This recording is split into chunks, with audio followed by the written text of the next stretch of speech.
Bwana Paul Kahumbu, bonjour. Bonjour Freddy Moulongo. Nous sommes à Paris-Bercy et on doit quand même parler de la République démocratique du Congo, notre pays, mais la classe politique congolaise, elle apparaît de plus en plus comme une classe corrompue, médiocre. Toxique même, il faut le dire. Cette classe n'a pas le mérite d'exister encore. Vous voyez, Freddy Moulongo, je suis ici à Paris aujourd'hui. Et qu'est-ce que j'observe? J'observe qu'à la télévision, qu'il y a des communiqués, la France bouge à cause d'une jeune fille qui est portée disparue. Il y a le président de la République qui lance le message des recherches et la justice cherche des témoins, etc. Mais cette situation que je vis ici est à l'opposé de ce qui se passe dans mon pays. Mon pays est en train de traverser des moments les plus dramatiques qui soient. Et vous n'entendrez pas cette classe politique dénoncer ce qui se passe au Grand Kasaï comme génocide organisé et planifié par un pouvoir d'occupation. Vous n'entendrez pas cette classe politique condamner les tueries du côté de l'Est à Béni. Vous n'entendrez pas cette classe politique condamner les pillages de nos ressources. Vous n'entendrez pas cette classe politique, bien au contraire, cette classe politique est une classe politique complice avec l'occupation, parce que c'est une classe qui mange à tous les râteliers. Cette classe politique, c'est une classe de honte. C'est une classe... Voilà, nous sommes aujourd'hui à la rentrée scolaire. Je vois comment tous les parents sont tout à fait en mouvement, en effervescence. Mais alors, je me pose la question, dans mon pays, comment est-ce que cette rentrée sera vécue dès lors que les parents n'ont pas de salaire, les parents, il y a au moins plus de 90% de parents qui sont au chômage. L'école primaire, secondaire n'est pas gratuite, ne sont pas des écoles gratuites, alors que la Constitution prévoit la gratuité de tout ça. Donc vous comprendrez effectivement que dans mon pays, il y a un bradage terrible. Et on a programmé l'abrutissement de notre jeunesse. Il y a l'insulte à l'avenir, parce qu'on ne peut pas insulter la jeunesse en lui privant de bonnes perspectives d'avenir. Voilà, tout ça, cette classe politique est totalement indifférente à cette descente aux enfers de notre pays, de notre jeunesse. Vous comprenez que c'est une classe qui ne peut plus avoir encore le droit de citer ici au Congo. Vous comprenez? Bwana Paul Kahumbu, Corneille Nangaa, le président de la CENI, a fait une conférence de presse il n'y a pas très longtemps en montrant les appareils numériques pour les élections hypothétiques. On ne sait pas en quelle année. Là, je préfère en tout cas vous couper tout court. Mais Nangaa, c'est un escroc des grands chemins. C'est quelqu'un qui a été à l'école d'un autre escroc qui est mort, Malou Malou. C'est quelqu'un qui a été à l'école encore, je ne sais pas moi, d'un certain Ngoï Mulunda. Donc vous comprenez que cet appareil qu'on appelle la centrale électorale, c'est une centrale de la mafia politique. Comment peut-on imaginer amener des appareils électroniques pour faire des votes électroniques au moment où le Congolais n'a même pas l'électricité? Au moment où même les panneaux solaires ne fonctionnent pas dans ce pays-là. Je me pose la question, mais écoute, ce sont des appareils qu'on achète pour continuer toujours cette entreprise honteuse de la tricherie. De la tricherie. On dit que comme c'est électronique, on ne peut pas tricher, il n'y a pas possibilité de la triche. Mais il faut vous renseigner auprès des experts en informatique. Ils vont vous dire qu'il y a plusieurs possibilités de tricher, même à distance avec les appareils électroniques. Mais écoutez, nous n'avons pas même besoin des élections pour l'instant dans un pays qui est occupé. Combien de fois A-t-on répété plusieurs fois qu'un pays qui est occupé, hein, on ne peut pas imaginer un seul instant aller aux élections avec des imposteurs. Nous avons vécu l'exemple malheureux de 2006. Ça s'est répété encore de manière dramatique et drastique en 2011. Et je ne comprends pas comment cette classe politique ne tire jamais les leçons de l'histoire. Vous comprenez? Mais c'est pourquoi on fait des élections plus apaisées, plus crédibles, plus... C'est ce qu'ils ont dit en 2006. Le même refrain a été répété encore en 2011. Et curieusement, les mêmes politiciens reviennent toujours. Donc c'est qu'ils y trouvent leur compte. Mais le peuple ne trouve pas son compte là dans cette histoire. C'est ça qu'il faut absolument... Hein, il faut absolument...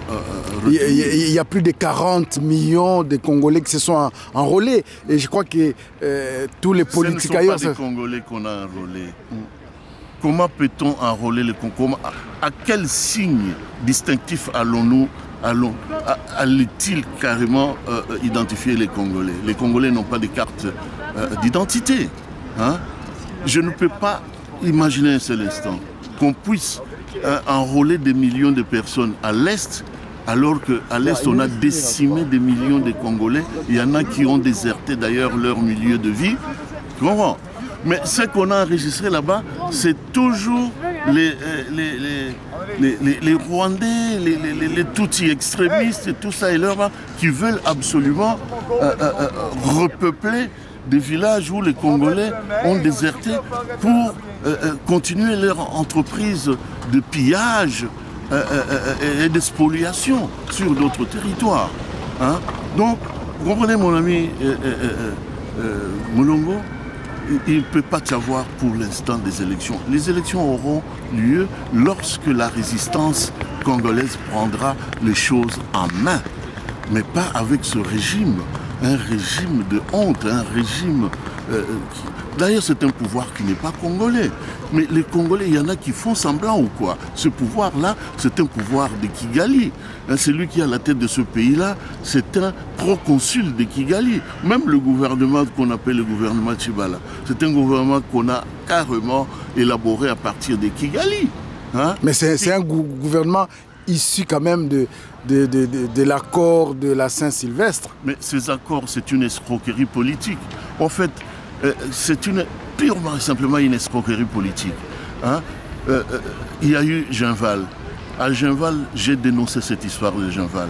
J'étais vraiment estomaqué de voir que Tshisekedi, qui a été élu, qui a été reconnu, qui a prêté serment, qui a lancé l'appel à la population pour qu'on le retrouve son impérium. J'étais halluciné de voir ce même personnage, de tous les respects que je lui dois, ce même monsieur Tshisekedi Wamulumba, qu'on reconnaît l'homme de rigueur et tout ça, l'homme radical, puisse reconnaître le pouvoir de cet alias Kabila, cet imposteur, en disant que lui, il est en train maintenant d'organiser l'opposition pour s'attaquer à ce pouvoir. Mais le serment qu'il avait prêté, hein, quelle était sa signification? Vous comprenez?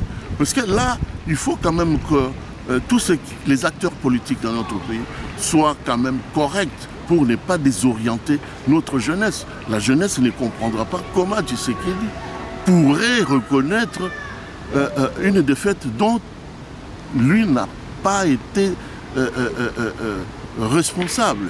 Vous comprenez? Hein? Il était absolument gagnant dans cette histoire où on lui a arraché son impérium. Et voilà qu'il s'accommode quelques années plus tard pour dire, bon, écoutez, nous allons organiser carrément l'opposition parce que les décideurs, ça je ne pouvais pas entendre ça d'un Tshisekedi. Ou maintenant aussi son fils qui parle des décideurs du monde qui vont maintenant changer la donne. Mais ce sont ces décideurs-là hein, qui sont des mentors de celui qui est au pouvoir aujourd'hui. Comment peut-on imaginer un seul instant que cette fameuse communauté occidentale peut avoir cet altruisme, ce cœur tendre vis-à-vis des Congolais aujourd'hui. Ça ne peut pas changer. Ces gens nous ont décimés du temps de Léopold II. Ils continuent à nous décimer. Et les Belges nous ont décimés. L'Amérique. Cette histoire de l'État, il faut absolument qu'on arrive à enseigner, à transmettre à notre jeunesse de cultiver la conscience historique. Il faut qu'ils comprennent nous venons d'où, nous où nous sommes maintenant et puis nous allons où. Hein? Le pays est à volo. Il faut accélérer aujourd'hui l'union de tous les Congolais de souche pour décapiter ce système qui a avili longtemps notre peuple. Il faut absolument capturer tous ces assassins qui ont tué des millions et des millions de Congolais. J'entends d'autres dire des discours qu'un certain Kabila, il aura le statut de sénateur à vie. Il faut qu'on doit le dégager. On ne peut pas dégager un assassin. Un assassin, on l'arrête, on le capture. On ne peut pas dégager un voleur. Un voleur, on l'arrête. Il doit subir la rigueur de la loi. Ces gens-là sont entrés dans notre pays par effraction. Nous les avons vus venir. Il y a vraiment de vrais Congolais, de vrais politiciens. Ce sont ceux qui pouvaient dire fermons toutes les portes, arrêtons ces gens qui sont entrés chez nous pour qu'on leur règle des comptes. Excusez-moi de lever un peu le ton. Je suis tellement estomaqué pour voir que ce beau pays est rendu délabré, est vraiment déstructuré, est vraiment à la merci des charognards venus d'ailleurs. Et il y a certains Congolais qui sont d'intelligence avec les bourreaux de leur propre peuple. Mais même cette classe, je venais de le dire tout à l'heure, cette classe n'aura plus le mérite d'exister. Nous allons carrément poutser, comme ça c'est dans le français suisse, poutser, c'est-à-dire balayer cette classe et arrêter tous les étrangers qui ont participé au crime. Parce qu'ils ne sortiront pas de ce pays, d'autres pays comme ça, après avoir tué, violé nos mamans, nos femmes et tout ça. Et puis, on leur donne encore la liberté de sortir tout bonnement de notre territoire sans qu'ils payent ce qu'ils ont commis comme forfait. Et ça, c'est pourquoi je suis ici, effectivement, pour dire que la rentrée politique actuelle, c'est une rentrée qui sera tout à fait placée sous le signe de la décapitation de ce régime-là. Vous comprenez? C'est une rentrée où la résistance s'apprête absolument à en finir une fois pour toutes. C'est pourquoi je disais tout à l'heure que cette résistance est en train d'écrire son histoire. Tous ceux qui ont perdu les leurs pendant le combat de la décapitation de ces régimes doivent être inscrits dans cette démarche historique. Je pense à Paul Mukungubila, je pense actuellement même celui qui nous a rejoints tardivement, Bundu Diakongo qui est né Mondansemi. J'apprends qu'il y a notre jeune, mon fils, c'est Nika Dokolo, qui peut-être qu'il n'a pas encore une lecture approfondie de la crise actuelle, qui est une crise enchevêtrée, une crise qui ne peut pas être résolue par une seule piste. C'est une crise qui demandera carrément une grande déflagration, qu'on appelle en tout cas la crise majeure, pour refonder le pays sur de nouvelles bases, sur de nouvelles valeurs. Je crois que syndicats, même comme je l'ai dit tout à l'heure, dans leur manifeste, ils doivent retravailler ce manifeste, ils doivent revisiter ce manifeste pour y insérer carrément la notion de l'occupation. L'occupation est une évidence, elle existe. Elle existe avec plus de 500 officiers supérieurs et généraux dans notre armée nationale. L'armée nationale n'est pas maîtrisée par les Congolais. Tous les services de renseignement ne sont pas maîtrisés, gérés par les Congolais. Mais comment est-ce que les gens ne peuvent pas comprendre que nous sommes sous occupation? Il faut qu'on en finisse, il faut qu'on prépare l'avenir de notre jeunesse. Parce qu'on ne peut pas insulter l'avenir. Insulter l'avenir, c'est insulter notre jeunesse. Puisque la jeunesse, c'est ça l'avenir, effectivement. Vous étiez très en colère par rapport à ce qui est arrivé au prof Kalele, à qui on refuse les passeports parce qu'il parle trop contre les Rwandais. Mais le passeport... Voilà, c'est une manière d'humilier les Congolais de souche. C'est là où j'ai dit les extrémistes Tutsis rwandais qui ont installé ce pouvoir dictatorial dans notre pays humilient les Congolais. C'est pourquoi, je l'ai dit et je le répète, il y aura des saluts que quand tous les Congolais parleront le même langage, le langage de la résistance. Parce que les Kalele parlent encore, sont encore au niveau des élections. Or, les élections ne peuvent pas être possibles dans un pouvoir qui n'est pas un pouvoir congolais. Voilà, donc ça c'est une leçon que le professeur Kalele doit tirer, que le Congo est sous occupation. Pourquoi ont-ils la lourdeur de langue pour dénoncer, pour sortir ces mots-là, hein? Allons-nous dire vraiment qu'ils ont aussi les oignons dans la bouche ou bien quoi?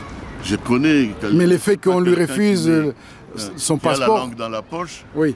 Mais il devrait carrément s'inscrire dans la dynamique de la résistance. C'est un gars qui parle bien, qui a des convictions, mais voilà, c'est quand même assez malheureux qu'il soit humilié comme ça sur son propre territoire par des étrangers qui gèrent donc les institutions du pays. Bon, Paul Kaumbu, les mots de la fin, parce que là vous êtes déjà oui, là parti. Nous devons absolument rentrer en Suisse, oui. Puisque c'est dans quelques minutes. Alors, le mot de la fin par rapport à Réveil FM et par rapport... Le média Réveil FM International, c'est un média qui nous a accompagnés, qui continue toujours à nous accompagner dans ces combats de libération nationale. Vous savez, sans le média comme Réveil